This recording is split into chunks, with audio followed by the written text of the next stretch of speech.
Assalamualaikum warahmatullahi wabarakatuh.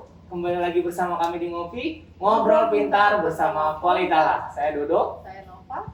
Terima kasih banyak kami ucapkan kepada teman-teman yang telah mensupport channel Politeknik Negeri Tanah Laut dan telah mengikuti channel kami sampai hari ini. Dan kami ucapkan selamat bergabung bagi teman-teman yang baru bergabung di YouTube channel Politeknik Negeri Tanah Laut. Dan saya ingatkan selalu jangan lupa untuk like, tetap update terus, ikutin terus medsos kita, bisa di Instagram, Twitter, Facebook, kita juga ada YouTube ya. Iya betul banget. Dan Kalau juga jangan lupa, kalau anak sekarang tuh lagi ramai di TikTok. iya, oke, dan juga jangan lupa selalu kami ingatkan untuk subscribe, like, dan juga share ke sosial media kalian dimanapun itu. Dan juga jangan lupa komen, mungkin ada beberapa masukan dari teman-teman yang bisa mengembangkan podcast kita ya. Misalnya mau dibahas, mau mengangkat pembahasan tentang apa gitu. Iya betul sekali. Dan hari ini kita telah mengundang salah satu bestar yang sangat luar biasa, salah satu dosen dari Politeknik Negeri Tanah Laut. Bisa kita kenalkan langsung ya Bu ya? Iya. Ya, ini dia Bapak Muhammad Galih. Pak, bisa sapa dulu teman-teman di rumah Pak? Say hi dulu. Terima kasih Dodo dan Mbak Nova. Dan Assalamualaikum warahmatullahi wabarakatuh. Waalaikumsalam Senang warahmatullahi sekali rasanya diundang ke podcast ini ya. Jadi kebetulan memang saya sempat lihat beberapa podcast teman-teman dosen juga kemarin yang luar biasa. Mereka bisa sharing apa saja gitu ya di podcast ini, dan tentunya hari ini saya juga akan sharing apa saja yang bisa saya bagikan kepada teman-teman, baik kepada mahasiswa ataupun nanti yang nonton podcast ini. Tentunya Iya, betul sekali. paling tidak mereka bisa dapat masukan-masukan apapun yang kita kerjakan di Politala seperti itu. Terima kasih banyak Pak. Intinya kita akan menyuguhkan konten-konten yang inspiratif dan juga menginspirasi teman-teman di rumah semuanya. Motivasi, bisa memotivasi teman-teman ya. Iya betul sekali. Dan kebetulan hari ini kita akan membahas salah satu pembahasan yaitu tentang Certified Theocentric Motivator, yang mana untuk narasumber kali ini telah mengikuti kegiatan tersebut. Ya Bu ya, benar banget ya Bu ya. Dan juga ini mungkin sangat penting sekali untuk disampaikan terutama untuk mahasiswa dan juga dosen-dosen di luaran sana yang mungkin ingin mengikuti ataupun join di pelatihan ini. Kita langsung ke temanya aja ya Pak ya. Kan ini namanya tuh Certified Theocentric Motivator. Ini sebenarnya apa sih Pak gitu? Lebih ke apa dan untuk apa gitu? Oke, baik. Ini pertanyaan yang luar biasa ya, langsung Kita langsung aja ya. Kalau main tinju tuh sudah tergerak duluan gitu ya. Jadi pada awalnya saya itu juga nggak tahu apa itu CTM kita bilangnya ya, Certified Theocentric Motivator. Jadi saya nggak tahu pada awalnya sampai pada tanggal 23 Desember tahun lalu Ibu Direktur itu memerintahkan untuk ikut kegiatan ini. Jadi semua manajemen Politala waktu itu ikut, dan begitu selesai saya tuh kayak ini kegiatan amazing banget gitu ya, bisa meningkatkan kemampuan kita dari segi survive untuk motivasi kita selama bekerja itu makin bagus, makin meningkat. Akhirnya saya dipanggil oleh Ibu Direktur, saya pengen deh Galih juga bisa jadi seperti Pak Eloy, namanya master teacher-nya tuh Eloy Zaluku. Jadi pengembang CPM ini yang mengajarkan ini ke semua orang itu namanya Pak Eloy Zaluku. Akhirnya saya diminta untuk ikut ambil sertifikasinya. Singkat cerita, saya dapat alhamdulillah dari berbagai tugas-tugas, kemudian berbagai form pendaftaran itu dari segi harus membuat esai, kemudian menjawab pertanyaan dan yang lain-lain. Alhamdulillah sudah tersertifikat CPM. Dan yang paling luar biasa menurut saya adalah saya yang pertama untuk Kalimantan Selatan. Jadi ini yang saya rasa luar biasa gitu ya. Jadi harapannya sih nanti bisa berbagi banyak untuk mahasiswa, untuk masyarakat, supaya ilmunya ini bisa terus berkembang. Makanya kita ambil tema ini ya Do ya, Iya, supaya bisa ikut memotivasi teman-teman, terus terutama pengetahuan awal dulu sih ya Pak ya, apa sih CTM tuh, apa sih, untuk apa sih, dan kenapa sih gitu. Makanya kan tadi Pak Galih sudah sedikit menjelaskan CTM tuh apa kan tadi kok lebih ke Theocentric. Nah, theocentric sendiri itu apa? Mungkin dari saya pribadi juga baru dengar tuh theocentric. Betul sekali ya. Jadi kalau saya juga itu baru 1 tahun ini mengenal tentang theocentric. Jadi saya baru tahu juga kalau motivator itu ada 2 mazhab ya. Kalau kita bilang ada dua aliran seperti itu. Ada yang disebut anthropocentric, ada yang disebut theocentric. Jadi kalau yang anthropocentric itu teman-teman mungkin sering dengar motivasi yang saya bisa, pasti bisa, intinya kekuatan diri sendiri, itu anthropocentric. Nah, theocentric di sini saya lihat lumayan menggugah hati saya pada saat saya ikut, karena ini pendekatannya menggunakan pendekatan dengan Tuhan. Jadi theos itu sendiri ya Tuhan, dan centric itu kan sentral, jadi berpusat kepada Tuhan. Jadi waktu saya ikut, kok ini pas banget ya sama saya. Selama ini kita berpikir dilahirkan terus jadi dosen, saya saat ini untuk apa sih kita harus berpikir ke sana gitu kan. Ternyata setelah saya telusuri, semuanya ini memang berpusat pada Tuhan gitu ya. Tidak ada yang kemampuan dasar saya sendiri itu tidak ada.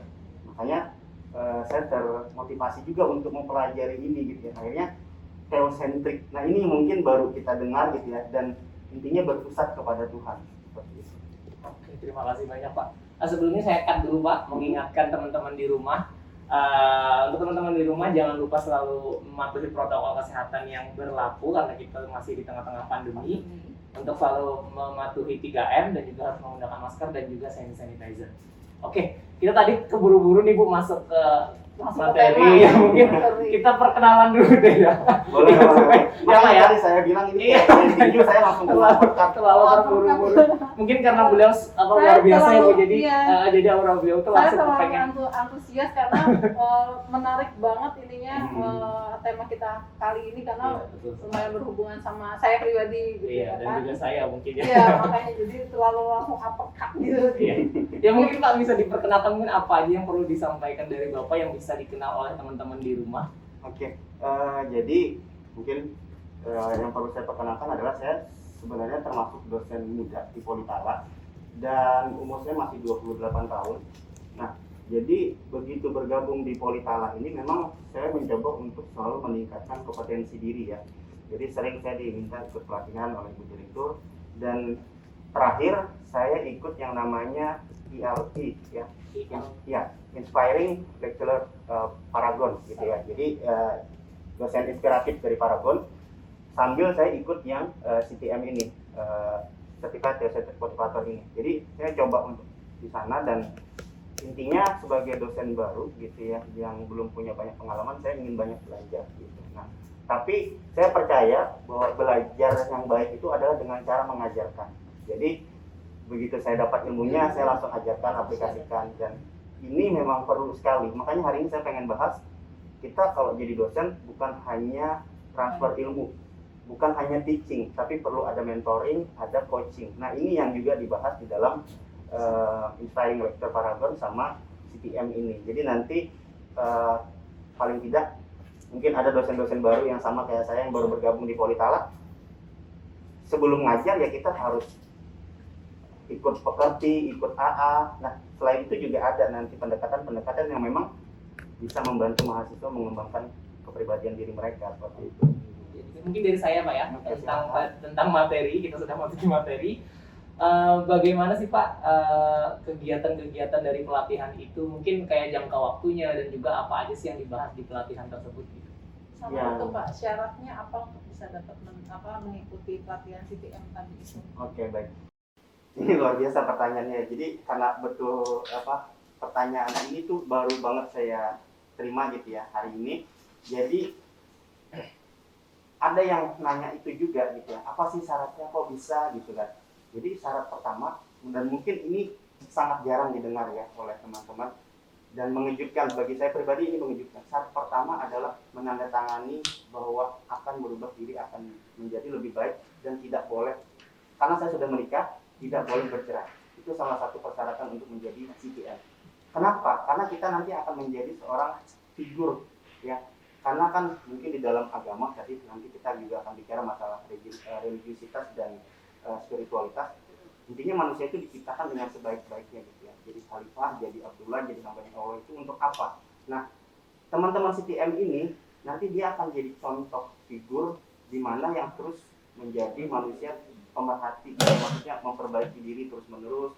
Makanya diminta waktu awal saya menandatangani yang namanya pernyataan ingin atau mengembangkan diri ke yang lebih baik dan tidak bercerai. Dan itu juga didampingi oleh istri saya. Jadi kita betul-betul nih mau menjadi pribadi yang lebih baik lagi. Jadi nggak pernah saya ikut pelatihan seperti itu gitu ya, Makanya lumayan yang ditandatangani itu gitu loh. Nah baru persyaratan yang lain, ijazah, kemudian surat pernyataan dari pimpinan. Jadi perlu ya. Karena kegiatan ini hampir 6 bulan saya jalani untuk bisa mendapatkan CPM ini tadi gitu ya. Jadi akhirnya setiap hari ya Pak? ya, jadi dalam waktu sebulan itu mungkin ada 4 kali pertemuan dan memang ini online gitu ya. Kenapa? Karena memang ya karena pandemi ini kita perlu, tapi betul-betul berbeda dengan kelas-kelas online yang biasanya. Jadi waktu pelatihan waktu itu nggak ada yang tutup kamera semuanya. Maksudnya benar-benar karena memang materi ini sangat jarang kita temui gitu. Karena kita belajar sesuatu yang sangat jarang, kita ya penasaran apa sih dan semuanya yang masuk tuh daging semua gitu loh. Dan harus benar-benar dipelajarin gitu ya Pak ya. Ya betul. Jadi seperti yang tadi Dodo sampaikan juga persyaratan-persyaratan tadi tidak pernah saya temui di pelatihan-pelatihan yang lain. Ya. Jadi yang paling mengejutkan itu tadi menandatangani bahwa tidak akan bercerai. Kemudian istri saya di rumah juga akhirnya kita kayak memantaskan diri. Nah, memantaskan diri kebetulan kan saya sebelumnya juga sama istri itu terpilih sebagai pasangan muda inspiratif dan berprestasi. Ternyata itu juga jadi faktor pendukung. Jadi portofolio kita itu dilihat sama tim di CPM. Mereka nggak sembarangan bahwa ini nanti bisa jadi pemegang CPM. Dan ada pernyataan bintang di bawah, gelar ini akan dicabut ketika satu tadi bercerai. Gitu. Jadi saya bilang ini luar biasa sekali sih, janjinya kita nggak cuma dengan masyarakat gitu ya, dengan istri, bahkan dengan Tuhan begitu. Saya bilang oke lah, ini akan bisa membantu diri saya untuk jauh lebih baik lagi gitu. Jadi semacam perjanjian dengan diri sendiri, dengan semuanya akhirnya seperti itu. Ya, Pak. Nah itu kan persyaratan untuk yang berkeluarga ya. Kalau misalnya kayak yang masih yang single atau sendiri tuh beda lagi. Jadi kemarin saya ada beberapa ya teman-teman yang ikut juga yang terpilih, memang mereka single gitu ya. Jadi saya tanya apakah sama menandatangani itu juga, ternyata berbeda. Jadi memang pendekatan mereka untuk mendapatkan para sertifikat ini tadi berbeda. Nah, yang tidak menikah itu mereka tidak ada menandatangani, dan yang sudah pernah bercerai kemudian ikut ini itu boleh, karena kan sifatnya tadi CPM ini untuk teman-teman yang memang mau memperbaiki diri. Kalau pernah bercerai berarti dia mau memperbaiki, tapi kalau sudah menikah itu tidak boleh. Jadi persyaratan ini saya dulu masih bingung gitu, kok persyaratannya seperti ini gitu ya. Akhirnya saya harus konsultasi juga sama istri di rumah gitu ya, katanya harus dong kayak gini gitu ya. Jadi kita harus benar-benar gitu, karena teman-teman yang jadi masalah ini adalah nanti ketika kita sudah jadi seorang motivator itu tadi, kita akan seperti lilin gitu ya, yang menerangi orang-orang. Nah, ketika kita jadi satu pusat perhatian dan di sana kita melakukan kesalahan, ya, itu akan menghancurkan semuanya. Jadi kalau kita bikin satu bangunan, fondasinya itu di sana ternyata. Jadi keluarga, anak, istri itu yang mereka coba dekat. Dan ternyata saya lihat di agama juga seperti itu. Ya. Seperti apapun kita di luar rumah, itu fondasinya kan di rumah gitu. Nah, jadi perlu dukungan istri, dukungan anak. Makanya mereka fokusnya ke sana. Dan ketika saya lihat, betul sekali. Teman-teman saya yang sudah jadi CPM sebelumnya, itu godaannya luar biasa. Ya, jadi ada yang diminta ibaratnya untuk bisa mengambil keuntungan. Kemudian kan kita nanti kalau dapat rezeki gitu ya dari harus yang halal. Kemudian kalau kita bawa pulang ke rumah, ternyata anak istri makan dari yang tidak halal, itu kan juga berpengaruh. Akhirnya saya betul-betul kayak orang kebingungan waktu daftar. Ini kok susah banget gitu ya, cuma mau daftar untuk bisa ikut sudah segini susahnya. Belum lagi nanti bikin esai, bikin yang lain-lain itu luar biasa. Tapi pengalaman yang saya rasa baru pertama kali ini saya ikut pelatihan yang memang sampai ke arah sana. Kalau mau nanya lagi Pak, untuk materi sendiri Pak yang dipelajari untuk pelatihan itu apa aja tadi dalamnya Pak? Mungkin bisa dijelaskan lebih umumnya gitu. Awalnya saya bingung, ini kok kayak membahas masalah agama gitu ya. Tapi setelah saya pelajari jauh lebih gitu ya. Nanti ada bukunya teman-teman juga bisa dapatkan dari Mr. Teacher kami, Eliza Lupu itu TML. Ya, jadi di situ juga ditulis the invitation gitu, jadi undangan gitu ya untuk bisa mengikuti. Nah ini di dalam buku itu juga dijelaskan. Jadi pelatihan ini awalnya memang yang dibahas adalah tentang spiritualitas. Jadi bukan religiositasnya gitu ya. Kalau religiositas kan lebih ke agama ya. Nah kita tidak membahas agama satupun di sini, tapi di CTM tentunya karena kita berpusat pada Tuhan, ya kita akan bertentangan dengan teman-teman yang misalnya ateis, yang tidak percaya dengan Tuhan atau yang ismu-ismu yang lainnya tuh kan. Kalau kita memang pusatnya tadi kepada Tuhan, segala sesuatu ini kita yakinkan kepada Tuhan bahwa kita nggak ada apa-apanya gitu kan. Kita dilahirkan ke dunia ini tadi ya sebagai hambanya Allah tadi gitu ya, khalifahnya di bumi ini. Udah, kita punya tugas itu. Nah, saya pelajari ternyata ini lebih ke spiritualitas. Spiritualitas agama apapun mereka punya, bagaimana mereka beribadah dan yang lain-lain. Nah jadi di CTM ini pendekatannya itu kok sama saya bilang kayak yang saya pelajari di pondok pesantren gitu ya, walaupun ada teman-teman Nasrani di sana, Buddha dan yang lain-lain. Jadi mereka juga ada masalah spiritualitas kan, bagaimana kita dengan Tuhan gitu ya, kemudian komunikasi transcendentalnya, komunikasi kita dengan ke atas itu atau ke Tuhan itu ada di sana. Jadi saya bilang ini beda banget dan kayaknya pas banget dengan saya gitu. Makanya saya ikuti, saya coba sisihkan waktu, dan pembelajarannya itu intinya bagaimana sekali lagi kita kembalikan, bukan masalah takdir bukan, tapi memaksimalkan potensi yang dimiliki oleh manusia dengan yang diberikan oleh Tuhan.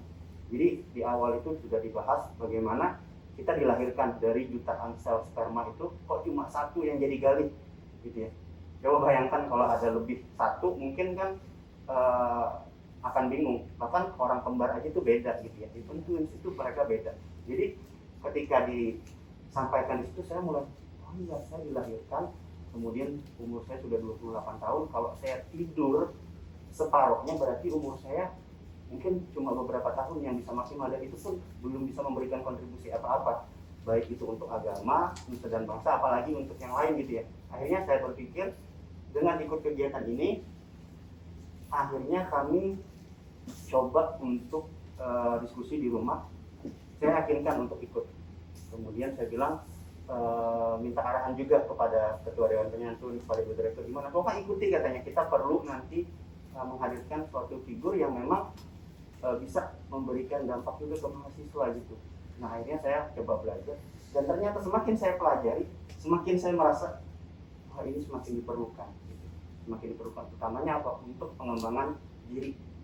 Nah jadi nanti ilmu psikologi di dalamnya ada, bahkan NLP juga kami diberikan gitu ya, bagaimana intinya pengembangan untuk otak ini seperti apa. Kemudian yang paling menarik juga kita ada gamesnya juga di dalamnya, kayak main hal-hal yang memang sifatnya pengembangan. Mungkin kalau Bu Nova tahu ya, di psikolog kan banyak ya kayak point of view gitu ya, apa segala macam itu kita juga. Dia bilang semakin saya belajar, akhirnya semakin saya pengen tahu gitu. Nah metode yang mereka sampaikan ini kembali lagi, segala sesuatu ini dikembalikan kepada Tuhan. Jadi berbeda sekali dengan antroposentris tadi yang sifatnya ke manusia. Biasanya kan kita kalau ikut pelatihan motivator, ya itu saya bisa, pasti bisa gitu ya, bangun pagi kita disuruh teriak misalnya, itu benar sih gitu ya, persepsi pada diri kita sendiri menyampaikan bahwa kita bisa. Tapi kalau kita coba lagi refleksikan gitu ya, ada lagunya yang reflection gitu ya, mungkin Dodo sering nyanyi lagu itu ya, itu kalau kita ini, atau Man in the Mirror deh yang dari kita lihat di situ dari lagu itu, memang kalau kita coba bicara dengan diri kita sendiri, kita coba refleksikan, benar-benar kita ini nggak ada apa-apanya, kecil banget gitu ya di mata Tuhan gitu. Nah jadi ketika saya mulai baca bukunya, mulai baca pemikiran-pemikirannya, oh ini memang metode yang sangat tepat kita bisa gunakan, apalagi saya sebagai dosen nanti bisa melakukan pendekatan ini ke mahasiswa dari segi pembelajaran, dari segi tadi mentor sama coaching. Jadi kan mahasiswa itu kalau di kelas ya saya sifatnya lebih teaching ya, ngajarin. Tapi dengan mahasiswa yang sifatnya nanti ini harus berpraktek, ya mentor kan, dimentori mereka akan gini. Tapi nggak bisa. Nah, mahasiswa saat itu harus di coaching. Kita tugasnya sekarang sebagai dosen itu kan fasilitator, memfasilitasi mereka. Kita cuma sebagai unsur penggerak gitu. Yang sebenarnya pembelajaran itu adalah student center learning, mereka yang belajar. Kalau saya cuma mengajarkan apa yang saya tahu, maka mahasiswa saya adalah masalah besar gitu ya, karena kita hidup di era yang berbeda gitu ya, dan mereka kekuatan tangannya itu sekian per detik, jadi mereka cari informasinya lebih cepat daripada kita. Nah akhirnya saya coba menggunakan metode ini. Ada mahasiswa yang datang ke saya itu nangis-nangis gitu ya. Untungnya saya ngikutin apa yang Bapak sampaikan gitu ya. Kenapa? Ya akhirnya saya bisa mencapai ini. Jadi saya kasih tahu gitu ke teman-teman mahasiswa gitu, kamu terserah sih gitu ya dari awal, kamu pengennya seperti apa, tapi kita punya target, kamu maunya seperti apa. Jadi ada mahasiswa yang pengen banget IPK-nya 4 gitu ya, karena bilang, kenapa kamu mau IPK-nya 4? Awalnya dia salah ngomong, saya mau kayak Bapak IPK-nya 4. Saya bilang kalau kamu seperti saya, kamu nggak akan bisa. Kamu harus cari. Jadi ada di atasnya niat tuh ada lagi ternyata kalau kita belajar teosentrik. Kesungguhan di dalam niat itu. Apa itu, Pak? Ya, jadi kalau niat aja kan nggak cukup kalau cuma diniatkan aja nggak ada actionnya gitu ya. Tapi kesungguhan dalam niat itu juga ada. Nah di awal tuh saya panggil mahasiswa itu, saya coba metode coaching tadi, saya lakukan pendekatan-pendekatan, akhirnya keseriusannya muncul. Nah jadi dia mulai lebih peduli, empatinya keluar, apa segala macam, belajarnya juga semakin bagus. Akhirnya pada satu titik dia datang ke saya gitu, benar yang Bapak sampaikan, dan akhirnya saya sudah terasa nyaman sekarang. Karena gini, dulu saya juga meyakini ketika saya lulus S2 dengan IPK 4 itu, kok saya ini biasa aja gitu, maksudnya belajar nggak terlalu kayak orang gitu, tapi kok bisa kembalikan, oh ternyata memang ini dari Tuhan. Ilmu itu kan nur ya, cahaya, dan dia akan datang ke orang yang bersih gitu. Bukan saya menyatakan saya bersih, tapi waktu itu saya pada keadaan yang memang mencoba untuk membersihkan diri. Pada saya saat S2 itu orang tua saya meninggal dan saya down gitu ya, tidak bisa bangkit lagi, tapi saya yakin kekuatan Tuhan itu ada. Saya bangkit dan coba untuk belajar dari itu, dan saya niat ini tadi untuk ibu saya tadi, karena saya sudah sampaikan bahwasanya saya ingin kuliah ini bisa membahagiakan mereka gitu. Nah akhirnya saya coba bagikan, sharing itu kepada mahasiswa juga. Mahasiswa kan punya persepsinya masing-masing ya, bagaimana niatnya kuliah tadi. Jadi penting banget saya kembalikan niat mereka kuliah ini apa. Ternyata ada yang cuma pengen ikut-ikutan temannya gitu ya, ada yang ini. Jadi sebagai dosen tadi kita nggak bisa cuma ngasih materi pembelajaran, dan seharusnya kita berikan tadi motivasi.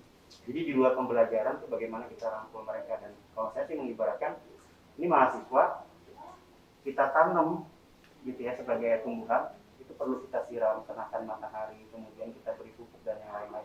Nah kadang-kadang saya perlu tadi kenakan sinar matahari, dari situlah sifatnya coaching tadi, saya berikan masukan-masukan yang sifatnya nanti bisa membangun motivasi mereka untuk bisa jadi pribadi yang lebih baik tadi. Dan ternyata ini pas materinya. Kita sampai mendengarkan itu karena saking bagusnya, karena memang tidak bisa dibohongi.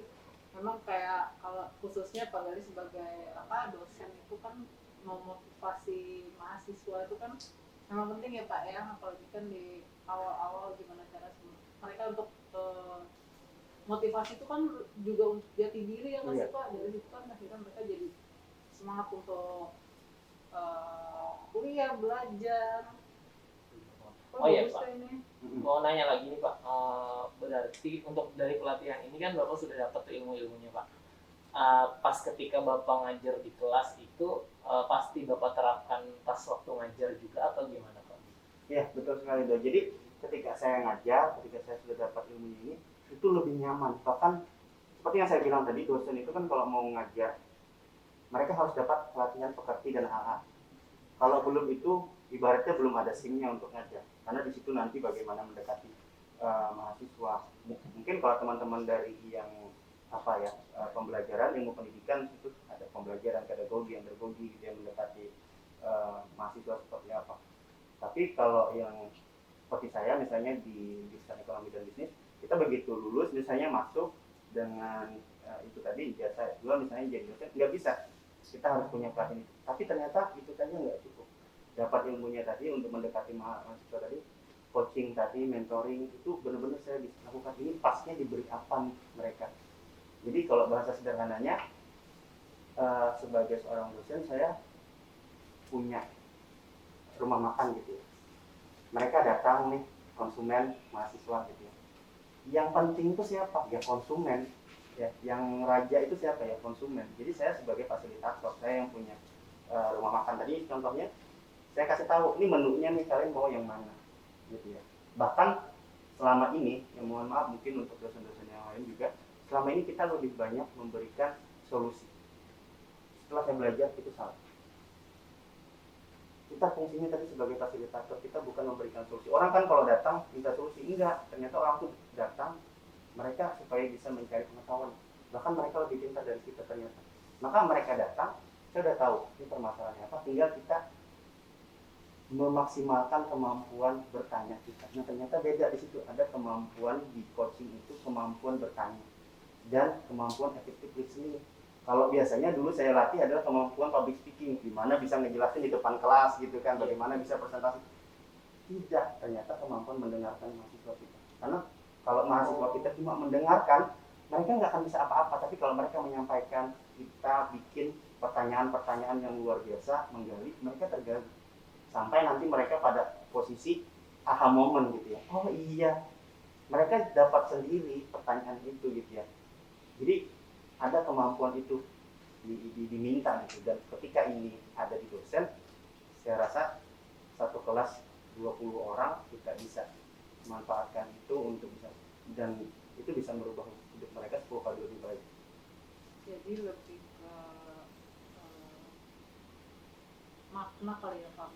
Saya mau tanya maknanya gitu ya Pak. Maknanya dari untuk motivasi ini. Iya, kalau saya pribadi sebenarnya jadi dosen itu bukan panggilan awalnya, bukan panggilan hidup gitu ya, tapi menjadi bermakna ketika saya sudah merasakan dan menjalani. Jadi jujur saya dulu waktu kuliah S1 saya ambil ilmu komunikasi karena memang nggak mau jadi guru, karena saya tuh dari kakek tuh guru, bapak juga guru. Akhirnya saya coba untuk ke yang lain, walaupun waktu itu saya diarahkan untuk ke Jipok gitu ya, untuk jadi guru olahraga. Waktu itu saya kan atlet takraw, saya diminta, saya bilang kayaknya enggak, saya akan ambil ilmu komunikasi karena saya pengen banget bisa belajar ilmu komunikasi. Sudah selesai S2 saya ambil international business karena memang nggak pengen tadi jadi dosen gitu ya, jadi guru. Tapi takdir Tuhan kan berkata lain gitu ya, karena memang keturunan tadi kita percaya memang ada yang digariskan. Ya sudah, saya akhirnya mulai menjalani, dan ketika jadi dosen melihat sesuatu yang membantu orang berhasil, itu saya sangat merasa puas gitu. Ada kepuasan tersendiri. Dan saya kalau nggak bisa bantu mahasiswa saya sampai bisa nggak tidur gitu, pikiran bagaimana mereka gitu ya. Sedangkan ibaratnya bukan nasib sih gitu ya, saya bisa bantu mereka agar lebih baik. Jadi saya sempat kepikiran biasanya kalau mau tidur gitu ya, ditanya sama istri saya, kok masih belum tidur, kenapa? Saya kepikiran mahasiswa saya si A, kenapa dia tadi di kelas gini. Nah jadi semakin ini saya semakin merasakan bahwasanya intinya kan manusia itu sebaik-baik manusia itu yang bisa bermanfaat ya untuk orang lain. Nah di sini saya merasakan kebermanfaatan itu gitu ya. Akhirnya saya ini pilihan yang sangat baik, dan saya memang diarahkan ke sini. Jadi jalan takdir hidup saya sudah diarahkan ke sini. Dengan adanya pembelajaran dari CTM ini yang berpusat pada Tuhan tadi, theocentric ini tadi, kita kembali sebagai manusia yang dilahirkan ke bumi ini, sebagai Abdullah tadi, hamba Allah tadi, apa sih yang ingin kita maksimalkan? Potensi. Manusia itu diberi setiap potensi, tapi mereka nggak bisa memaksimalkan itu. Kenapa? Karena kita nggak dukung. Makanya saya bilang sebagai dosen tadi, saya cuma fasilitator, saya dukung. Mereka pengennya apa? Di awal kita kontrak kuliah. Kontrak kuliahnya gini, kamu bisa ikutin, kamu bisa dapat nilai A. Nah, tapi kalau kamu tidak ikutin ini, mungkin nilainya akan berbeda. Nah, kalau kita cuma mengejar yang namanya skor, gampang mahasiswa gitu ya, kasih tugas, kemudian ada keluar nilai, sudah ikut ujian, udah. Tapi itu kan cuma skor ya. Yang kita inginkan adalah value, bagaimana mereka nanti memang dapat pembelajaran begitu. Nah, jadi bukan sekadar nilai. Jadi kita lihat lagi. Nah, alhamdulillah ketika saya belajar ini, saya mulai melihat gitu ya, bagaimana mereka mengeluarkan value yang ada di dalam dirinya. Jadi ketika saya coba tanya ke mahasiswa, kita bisa menggali. Nah, metode-metode inilah yang saya rasa harus dimiliki bukan hanya dosen, saya rasa semua orang gitu ya. Bahkan ketika kita menjadi orang tua, ya seperti yang saya bilang tadi, saya punya anak, saya coba aplikasikan ke anak saya gitu. Ternyata ilmu ini benar-benar bisa memotivasi kita gitu ya. Jadi kita belajar benar-benar untuk memperbaiki diri kita gitu. Jadi saya senang sekali sih akhirnya alhamdulillah termasuk berhasil saya bilang 6 bulan menyisakan waktu yang lumayan padat gitu ya dengan kegiatan-kegiatan kampus, tapi saya masih bisa ikut pelatihannya sampai dapat sertifikasinya. Jadi sebenarnya ya ini, tapi apa ya, kebanggaannya tuh luar biasa karena kayaknya melekat gitu ya, kayaknya melekat, dan saya dapat tugas baru untuk menyebarkan kebaikan ini untuk orang lain gitu ya. Jadi saya kumpulkan mahasiswa, biasanya hari Sabtu kita kayak bikin kelas kecil sharing apa sih yang bisa kita berikan kontribusi untuk negara kita gitu ya. Jangan untuk negara deh, ya udah untuk lingkungan, untuk keluarga, dan yang kecil itu apa, tapi kita bisa berikan kontribusi. Nah jadi saya mulai membentuk kelompok-kelompok kecil seperti itu berjejaring, dan mereka juga nanti mengajak teman-temannya memberikan apa ya, pandangan-pandangan yang sifatnya nanti bisa membentuk kepribadian mereka. Jadi buat saya sih ini kayak panggilan akhirnya, invitation tadi gitu ya. Sudah berlangsung berapa lama Pak? Sudah. Kenapa? Yang setiap hari Sabtu tadi sudah berlangsung berapa lama?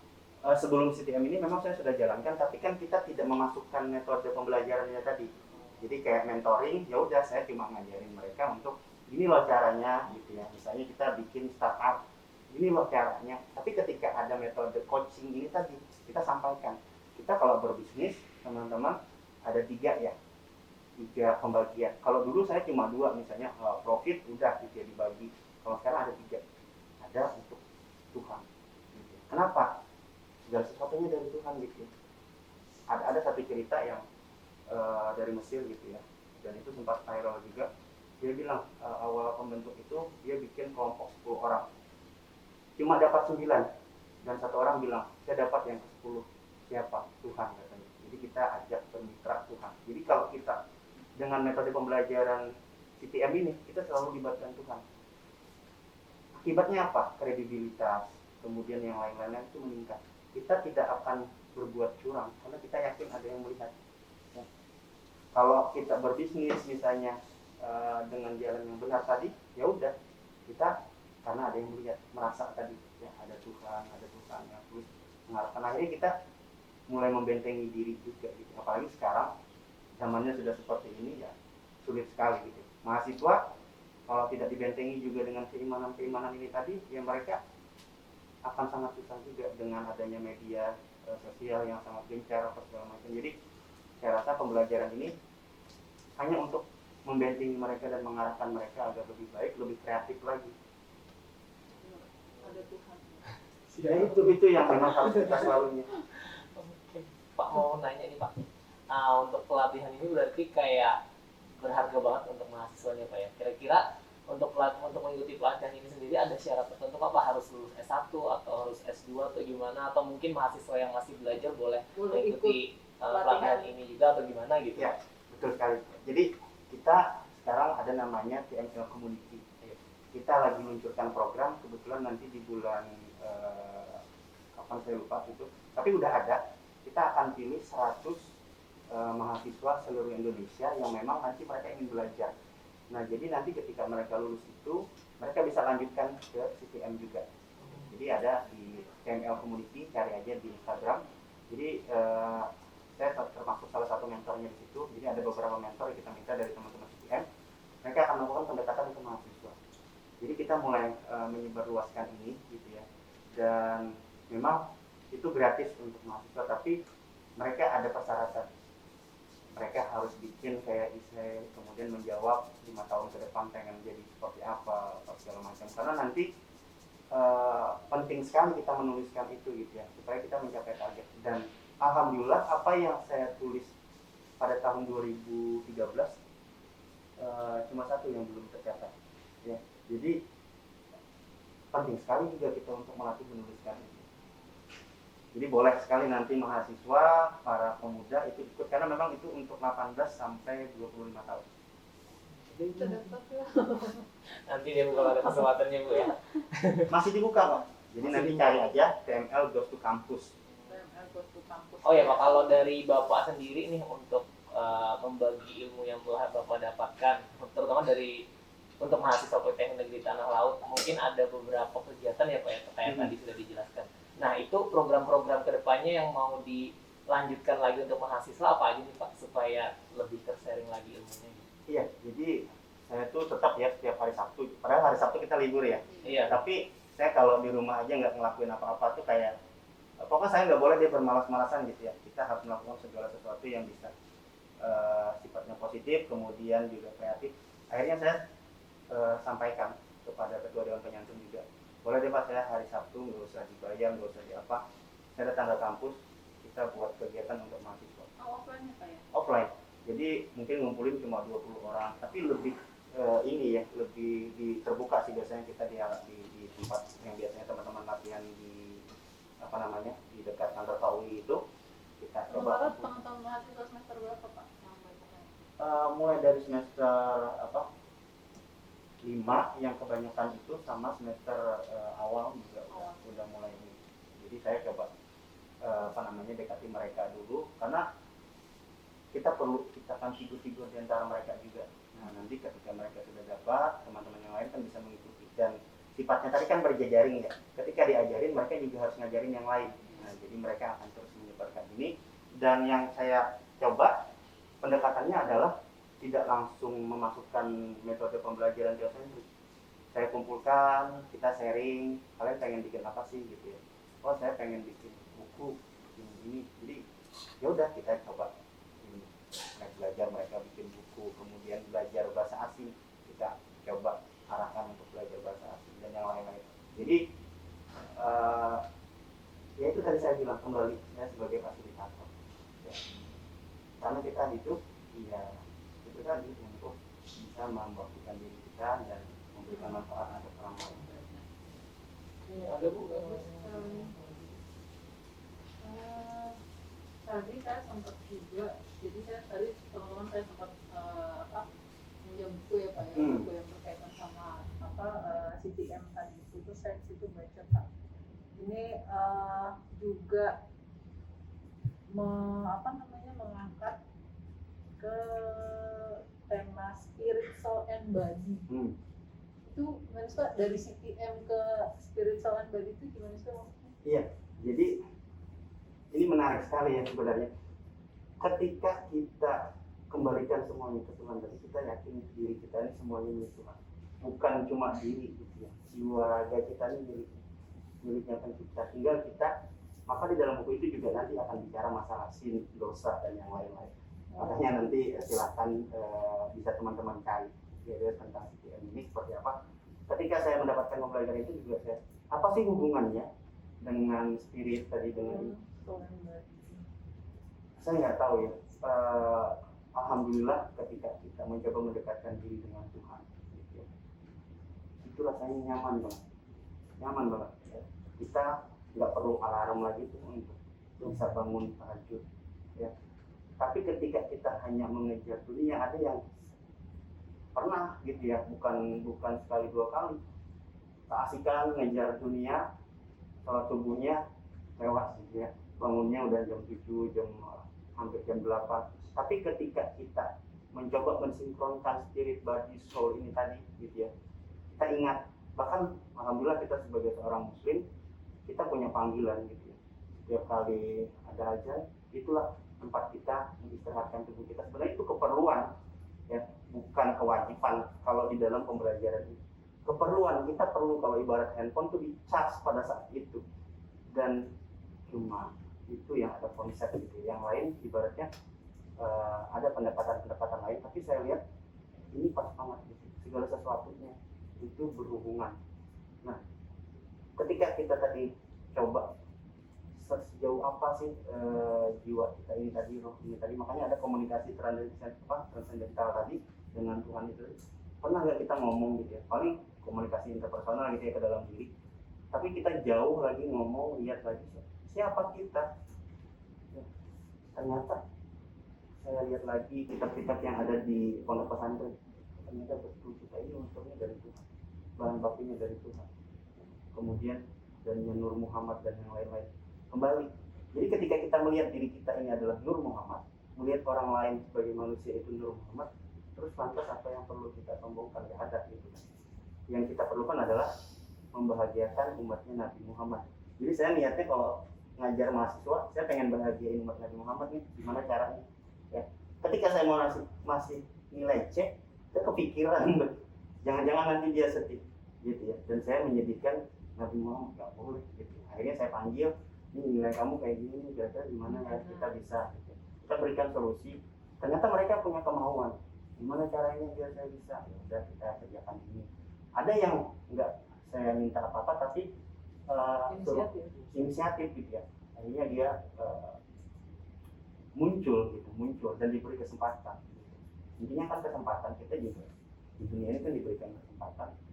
Selama kita bisa memanfaatkan itu ya kita akan bisa nyaman. Gitu ya. Bu, kalau dari Ulun luar biasa sih Mas, sudah banyak yang didapatkan dari Bapak juga.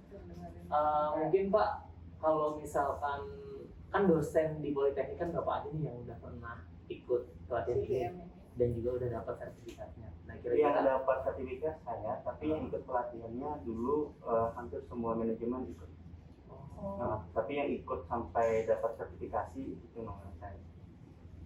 Belum atau gimana Pak? Atau Pak Gali duluan atau apa dosen-dosen yang lain? Mungkin nanti akan menyusul ya, karena ini kan disponsori oleh kampus juga. Jadi yang perlu dipersiapkan tadi ya kemauan, kemudian dari unsur pendanaan ya. Kalau saya pribadi, saya nggak akan dari gaji saya ibaratnya untuk ikut ini saya nggak akan bisa capai ini. Jadi memang ada bantuan dari Politala untuk bisa ini. Karena ini saya rasa diperlukan untuk tingkat SDM itu ya perlu kita untuk seperti ini ikut pelatihan. Kemarin saya dikasih pilihan juga dari Ibu Direktur, kamu mau ambil sertifikasi yang mana? Saya bilang karena saya di ekonomi dan bisnis, saya ambil ini aja. Jadi ada dua, jadi Certified Sales Motivator dan Red Sales Trainer. Jadi untuk sales trainer juga saya dapat gitu.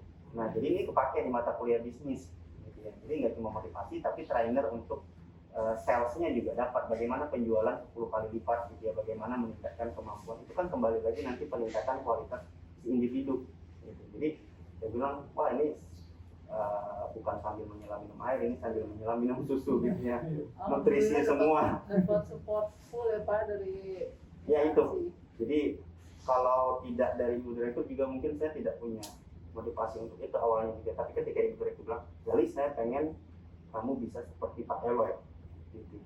Seperti apa maksudnya Bu? Bisa memberikan inspirasi untuk orang banyak, untuk mahasiswa. Dan akhirnya saya berpikir gimana caranya biar bisa ikut. Akhirnya alhamdulillah dapat, dan sekarang saya siap untuk bisa berbagi dengan teman-teman mahasiswa. Intinya kita tidak hanya ingin menjadikan Politala ini hebat, bagaimana Tanah Laut ini hebat, tapi kita bisa berikan kontribusi untuk agama, bangsa dan negara kita. Karena teman-teman ini, mahasiswa ini adalah teman-teman yang nanti pada akhirnya adalah generasi emas kita gitu. Jadi kita coba berikan fasilitas itu. oke siap, terima kasih banyak Pak. Mungkin sudah Ibu ya, sudah banyak banget yang dibahas juga pada hari ini, dan juga mungkin waktunya juga Pak durasi. Mungkin bisa kita tutup ya Bu ya. Terima kasih banyak Pak sebelumnya Pak untuk waktunya yang telah diberikan. Mungkin dari kesibukan Bapak juga setelah menyempatkan untuk kegiatan podcast kita hari ini. Alhamdulillah kita dapat ilmu lagi ya Dok ya. Benar banget. Mungkin dari Bapak kata-kata terakhir yang mau disampaikan untuk teman-teman di rumah gitu. Motivasi dan motivasi. Iya, motivasi untuk teman-teman di rumah. Yang sering saya sampaikan itu ada satu kalimat, saya baca buku namanya Green Book waktu itu ya. Jadi di dalam Green Book itu ada satu kalimat yang selalu saya coba sampaikan kepada siapapun yang ibaratnya pengen mereka bisa berubah. Jadi di dalam buku itu disampaikan, sometimes in this world you don't have to understand to do something, but do something and then you will understand why. Jadi di dunia ini terkadang kita tidak harus mengerti untuk melakukan sesuatu, tapi lakukan, maka nanti kamu akan paham. Nah, ini bisa men-trigger, memotivasi siapa saja gitu ya dalam melakukan sesuatu. Pertama niatkan tadi, kemudian action. Jangan pikirkan hasil akhirnya dulu. Apalagi sebagai seorang pemuda, kita harus bertindak ya. Berikan yang terbaik, baik ya, berusaha, itu udah cukup gitu ya. Jangan kita jadi generasi yang terima apa adanya, enggak. Kita coba bergerak walaupun Generasi rebahan. iya, kalau sekarang kan generasi rebahan gitu ya. Ya, rebahan boleh tapi harus kreatif gitu ya. Nah, jadi ini yang perlu kita tingkatkan gitu ya. Jadi kalau dari saya pribadi, saya siap membantu teman-teman mahasiswa di Politala untuk bisa meningkatkan kemampuan skill individunya naik 10 kali lipat, baik dari segi komunikasi, ya, bahasa, kemudian yang lain-lain. Ya, karena ini kita dapatkan tentunya harus dibagikan. Jadi sampai bertemu lagi nanti di kelas-kelas saya gitu ya untuk mahasiswa Politala. Saya boleh join nggak? Boleh ya. Jadi yang kalau hari Sabtu itu khusus untuk teman-teman siapa saja pemuda-pemudi di Tanah Laut itu boleh ikut. Gitu ya. Jadi Terbuka untuk terbuka umum, untuk Pak. umum. Banyak juga teman-teman dari beberapa desa Karang Taruna itu juga ikut ke sini. Iya. Ya, jadi kita terbuka. Jadi tidak ada lagi alasan untuk generasi muda rebahan gak ada manfaat, udah gak ada alasan lagi. Walaupun kita generasi rebahan tapi sebisa mungkin tetap bermanfaat untuk orang banyak. Kayak gimana? Ya udah, makanya itu coba untuk ikut kegiatan Pak Galih setiap hari Sabtu itu ya, ya. Betul. Oke, terima kasih banyak Pak. Mungkin bisa kita beri aplaus untuk narasumber. Terima kasih banyak Pak Ya, Galih. terima kasih banyak Pak Gali. Mungkin mau izin tutup dulu ya Pak ya. Siap. Oke, terima kasih banyak untuk teman-teman di rumah. Ya di sini Bang ya. Sorry. Terima kasih banyak untuk teman-teman di rumah dan terima kasih banyak untuk teman-teman yang juga baru bergabung di podcast Politeknik Negeri Tanah Laut. Terima kasih banyak karena telah mengikuti kami mulai awal kegiatan podcast kami, dan juga kami akan selalu menyuguhkan konten-konten yang bermanfaat untuk teman-teman di rumah. Insya Allah bermanfaat. Tergantung dari teman-teman juga, mungkin dari teman-teman ada masukan, mungkin membuka seluas-luasnya masukan dari teman-teman. Ya. Kira-kira mau mengangkat tema apa gitu yang Ya. supaya ilmunya bisa bermanfaat untuk teman-teman semua. ya, terima kasih banyak juga saya ucapkan kembali kepada narasumber pada hari ini, dan juga terima kasih untuk teman-teman, dan selalu mengingatkan jangan lupa untuk subscribe, like, dan komen serta share seluruh media sosial Politeknik Negeri Tanah Laut everywhere di sosial media kalian. Ya. Ibu ada yang mau disampaikan? Itu saja. Oke, terima kasih. Sekian dari kami tutup. Wassalamualaikum warahmatullahi wabarakatuh. Terima kasih. Terima kasih Pak.